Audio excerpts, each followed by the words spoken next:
So I'm starting my journey here at This Is the Place Monument in Salt Lake City. This is the actual end spot of the Mormon Trail. I'm talking about this trail because it is important to me personally. I have taught leadership development for years. I believe that pilgrimage can teach us something about ourselves as leaders. And as a member of the Church of Jesus Christ of Latter-day Saints and having been raised in Salt Lake City, this Mormon Trail is, to me, a pilgrimage. It's a pilgrimage not just from the ancestors of the pilgrims who journeyed here, but of every member of the church, because it represents several key elements to their key faith. Including those is the restoration of what they believe was the original gospel of Jesus Christ, given authority to restore that church and to gather the people of the gospel of Jesus Christ to a place where they could build Zion. That included a physical spot, which at the end spot became this city here and all the colonies around here that they developed, but it also became a spot in heaven where they would build temples, a house of the Lord on the earth, where they would perform sealing ordinances to bring families together so that this Zion on earth would be replicated in heaven. I believe this journey teaches us some key points that I've often taught in other analogies around pilgrimages. One, know yourself. What is the core values? What is that drove these pilgrims to this valley? I believe I've explained some of those. It's the belief in that they're restoring and gathering Israel once again to Zion, creating a new Zion on earth, and also the power to seal and prepare for the second coming, but seal families for the thereafter. The focus, the values drive these people. The values of building Zion and a gathering place drove these people, thousands upon thousands of them, to leave their homes and to pick up, to try to establish Zion in different places. I'll show you that that includes Kirtland, Ohio. It includes Missouri. It includes Nauvoo, Illinois. And finally the trek, the great exodus from Nauvoo and from around the world to come here to the valleys of the Rocky Mountains. Perseverance is another key value. This was not an easy journey. More than 600 people died along the trail. As far as I can tell, only one of those markers exists. The rest of them were lost to time. It was a difficult journey. But as with all pilgrimages, it is that journey, that perseverance, the fact that it's through trial and effort and pain that comes enlightenment, is the real story that continues to inspire members of the church and those who are interested in the Mormon Trail. And then finally, a word of inspiration and service. That this was a joint effort. They did not just go out on their own. There was efforts to support the pilgrims as they came and went along the way. They would raise crops in Iowa. They would load their wagons there. Then they would send relief trains out to meet them halfway from Salt Lake with more supplies. It was a great, organized, inspirational exodus. And finally, magnify. I believe that pilgrims, once inspired, need to magnify their own beliefs, their own strengths, and magnify those of others. This trail inspires that type of magnification. It inspires members of the church to look for their roots, whether literal descendants of the pilgrims, of these pioneers, or spiritual inheritance of that heritage that they have as members of the church, being baptized wherever they're at in the world. So join me on that pilgrimage as we go back to the beginnings of this trail somewhere along the banks of the Mississippi River, some 1,200 miles to the east of me.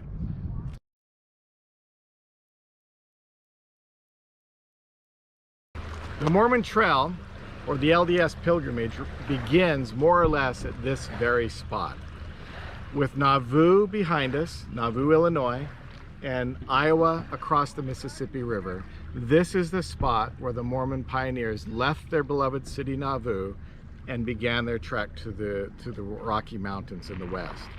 But in reality, it begins some 900 miles to the east of here and about 26 years earlier. The Mormon pilgrimage really starts here. I'm in a small town named Palmyra in upstate New York. Imagine it's the year 1820, and in front of me is a family farm, the Smith family farm. They moved here on a homestead of 100 acres. Behind me is a grove of trees that was on the family farm. A young boy named Joseph Smith, 14 years of age, went to this quiet grove of trees behind me to ask forgiveness for his sins and to ask his Father in heaven which church he should join. At that moment, young Joseph received a vision of God the Father and his Son Jesus Christ, who answered his question to tell him not to join any church at that time. He told them that although they had a likeness of the truth, that they lacked the fullness of the gospel, and that he would become an instrument in restoring God's church upon the earth. To understand any pilgrimage, I believe that you first have to understand the underlying values that drive people to take that pilgrimage. It is values that drive pilgrims to action. And to understand why thousands of converts traveled across the world and across the United States to Salt Lake City along the Mormon Trail, one has to understand what happened here first. This is the beginning spot. And I believe there are really three core values that were revealed to Joseph in this spot that began here. One is that we all can have a personal knowledge of God, that we can all have a personal relationship with God, and that the purpose of the Mormon Trail and the Mormon gathering was to understand God more perfectly. The second one, which I'll show shortly, is the restoration of priesthood power. And that the restoration of that priesthood power brought about a sealing of families, that families could be united in this earth and in the next together. And third is the concept of a gathering, the concept of building a new Zion upon the earth, a place where members could join together in strength, to strengthen themselves, to strengthen their families, to better understand God, and to do his will on earth. Those are the three underlying values that drove the gathering and that are the essence and the core values that drive the Mormon experience and the Mormon Trail, or in my words, the Mormon pilgrimage. And that is why this spot is the beginning of it all. In the years following Joseph's first vision near Palmyra, Joseph came here, near the banks of the Susquehanna River, where he began the translation of the Book of Mormon. He and his assistant, Oliver Cowdery, were pondering one verse in the Book of Mormon related to baptism. And he realized that they didn't have the authority to baptize or act in the Lord's name. It was because of this verse that they went to the woods near here to ask the Lord what they should do and to ask the Lord about the authority to baptize. In response, Joseph and his assistant received two visitations. The first was John the Baptist, who conferred upon Joseph and Oliver Cowdery the authority to baptize. Later on, they were visited by Peter, James, and John. And at that time, they conferred upon them the same authority that Jesus conferred upon his original apostles. It was with that authority that Joseph then was able to establish his church and send missionaries out to the entire world to begin the gathering place, to begin gathering saints from all over the world and building Zion upon the earth. The trail of the history of the Restoration continued shortly after the restoration of the priesthood, when in 1830, the Church of Jesus Christ of Latter-day Saints was officially established here at the Whitmore Farm in rural New York, with the purpose of spreading the gospel message to the entire world. Shortly after the establishment of the church, the prophet Joseph Smith said, "The standard of truth has been erected. No unhallowed hand can stop the work from progressing. Persecutions may rage, mobs may combine, armies may assemble, calumny may defame, but the truth of God will go forth boldly, nobly, and independent, till it has penetrated every continent, visited every clime, swept every country, and sounded in every ear, till the purposes of God shall be accomplished, and the great Jehovah shall say, the work is done."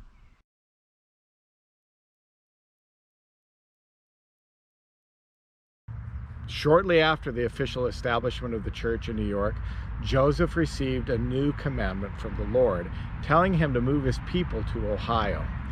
In that revelation, the Lord said, "For this cause I give unto you the commandment, that ye shall go to the Ohio, where I will give unto you my law, and there ye shall be endowed with power from on high." That endowment of power would come with a very heavy price. Upon arrival in Kirtland, Ohio, the Lord told Joseph to organize, prepare every needful thing, and to establish a house, even a house of prayer, a house of fasting, a house of faith, a house of learning, a house of glory, a house of order, a house of God. That house is the building behind me. It is the first temple of the Church of Jesus Christ of Latter-day Saints. And this house and its construction required great sacrifice and great perseverance from his people. Historians have said that based on the per capita income and wealth of the people at the time and the cost of the construction of this building, of this temple, that it was by far the most expensive construction of any temple that the church has ever built. As any pilgrim knows, that the pilgrimage itself is not the journey, not the enlightenment that comes from a pilgrimage. The pilgrim experiences enlightenment, empowerment, and a new knowledge and a new awakening from the sacrifice of the journey. I believe there were two reasons for the Lord asking this building to be built. First, it was going to be a temple where all the power, all the authority, and all the keys related to the gathering of his people in the last days would be given to his prophet and to his people. And secondly, and perhaps just as importantly, it was an opportunity for those people to experience that sacrifice, that pilgrimage sacrifice, that sacrifice that pilgrims feel as they gain enlightenment. Unfortunately, this enjoyment, this endowment, this knowledge wouldn't last long. For within about a year and a half after the completion of this building, because of apostasy and because of infighting within the church, the majority of the membership of the church would move to the Missouri, which would be the second historical headquarters of the church, and then on from there to Nauvoo, Illinois, which is where we're headed next. Eventually, as the saints left Kirtland, Ohio, they traveled here to Missouri. And as new saints were being baptized and converted to the church, they immigrated here. I'm standing at a spot that Joseph Smith recognized and dedicated as Adam on Diamond. It is known in the church history as the place where Adam and Eve were expelled from the Garden of Eden. So you can imagine that this area is considered very sacred to members of the church. However, as more and more converts came in and as more and more people moved from Kirtland area and settled here, eventually the locals began fearing the members of the church and fighting them over political power. They kept them from voting, and soon skirmishes broke out between the groups. Eventually, church leadership were imprisoned, and the governor issued an extermination order, where mobs then began to attack Mormon settlements. So after a short period of time, the church was forced to leave this area, leave this sacred area, which they considered very important to their religious ideas and history, and they moved to Nauvoo, Illinois.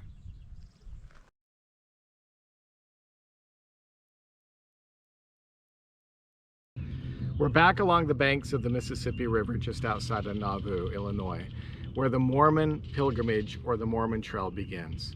The Church of Jesus Christ of Latter-day Saints was established in Palmyra. Joseph and the church left to establish Kirtland, Ohio, where they had peace for a relatively short period of time.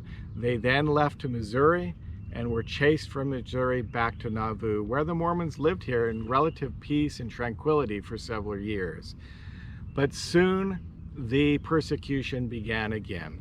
Soon Joseph was martyred, and without their prophet, with the mob threatening from outside the community, they felt that they had to flee again. And it was at this spot that they began loading in the middle of winter to cross over to Iowa on the other side of the Mississippi and begin their pilgrimage to the Rocky Mountains. Looking back at this moment, one church leader who later became a president of the church, Wilford Woodruff, said, "I stopped my carriage on top of a rolling prairie. I had a splendid view. I could see the saints pouring out and gathering like clouds from the hills and dells and groves and prairie with their teams, their wagons, their flocks, and their herds. And by the hundreds and thousands, as it were, it looked like their movement was of a great nation."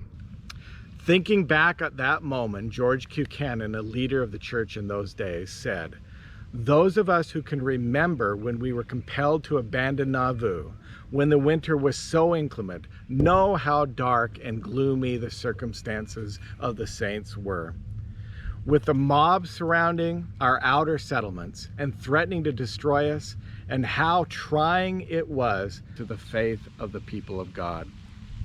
The word was to cross the Mississippi and to branch out into the unknown wilderness. To go where? No one knew. Who knew anything of the terrors of the journey thither, or of the dangers that might have to be met and contended with? Who knew anything about the country to be traversed? Moving out with faith that was undisturbed by its unknown terrors. It was by faith that this was accomplished. I'm standing at a monument in Omaha, Nebraska, honoring those pioneers who died here. On February 24th, 1846, the Mississippi River froze, and that allowed thousands of Mormon pioneers to escape their beloved city of Nauvoo. And then over the next 4 months, they inched their way through rain, mud, and snow until they reached the banks of the Missouri River just to the east of us.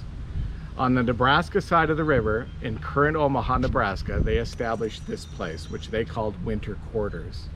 This became a staging ground in preparation for the 1,000-mile journey west of here to Utah. In 1847 and 1848, under the leadership of Brigham Young, nearly 4,000 people left here on their way west. And over the years that followed, there were thousands and thousands more. I'm standing at the cemetery and this monument that really is honoring those dead that died here. It exemplifies the perseverance and the dedication of those Latter-day Saints who moved west from this spot. At winter quarters, there were over 600 people who died, half of those children, and half of those are buried here. As is said in a hymn that was written by William Clayton, "And should we die before our journey's through, happy day, all is well. We then are free from toil and sorrow too, and with the just we too shall dwell. But if our lives are spared again to see the saints their rest obtain, oh, how we'll make this chorus swell, all is well, all is well." In one last quote, I'm reading from Heber J. Grant, who is also one of the pioneers and leaders of the church who left here. This spot, he says, has sometimes been called the tragedy of winter quarters, but there was no tragedy here. For tragedy spells defeat and disaster, but this was victory of winter quarters. For here was faith and hope and charity raised to their loftiest pinnacle, while greed and selfishness were brought low.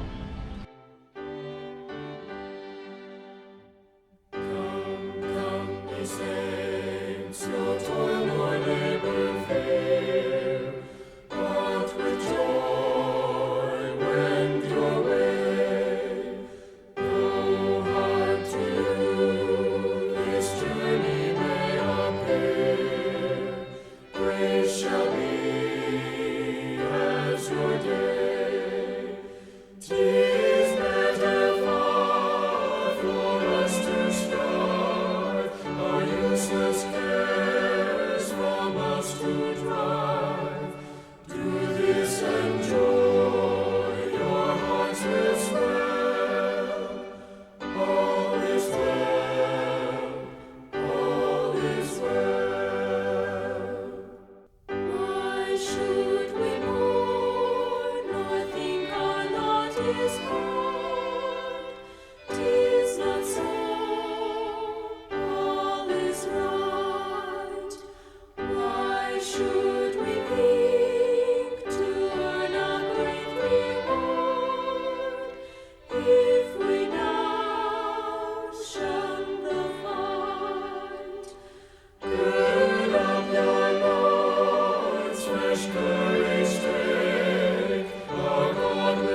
This spot marks the commemoration of where Brigham Young looked up from his sick bed at that time and looked over the Salt Lake Valley and said, this is the right place. You can imagine, after a journey of some 1,200 miles, what these pilgrims felt when they came here. They had arrived at a place of safety. They had arrived at a place where they could build their temple. They had arrived at a place where they could do the sealings in the temple, sealing their families together as one, and also gathering together in their minds the house of Israel from the four corners of the earth to this very spot. And over the decades that followed, tens of thousands, probably more than hundreds of thousands of pilgrims journeyed to this very spot, following the exact same trail that we have followed along here to get to this spot. It was here in the security of the Great Basin at the foot of the Rocky Mountains that they found the security, the safety, and the isolation that they needed to build Zion here on the earth.